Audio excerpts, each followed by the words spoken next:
Malayo pa, pero malayo na. Hanggang saan kaya ako dadalhin ng pangarap ko? Yan yung tanong na palaging tumatakbo sa isip ko. Na marahil, ganun din sa isip mo. Kasi kung titignan mo, kakaiba talaga yung ginagalawan nating mundo. Parang minsan, nagtitripan na lang tayo. Paikot-ikot na lang yung sitwasyon na paulit-ulit kang natatalo.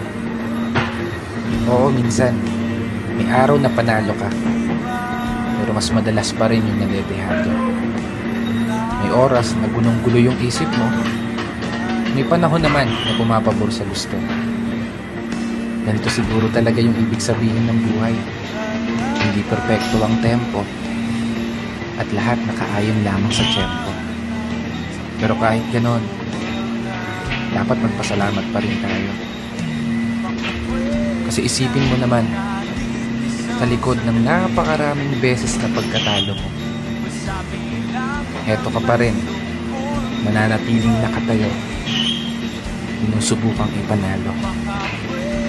Bawat laban, ikaw lang yung nakakaalam. Mga pagsubok na araw-araw mong pinipilit lampasan, na sa bawat pagpihit ng kamay ng orasan, taglay mo ang lakas ng loob na hindi madutumbasan. Malayong malayo ka na dun sa dating ikaw na nag-uumpisa pa lang.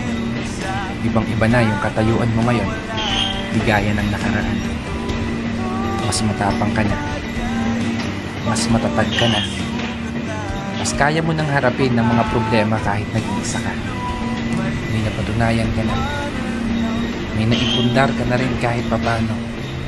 At higit sa lahat, may narating ka na. Malayo pa, pero malayo ka na.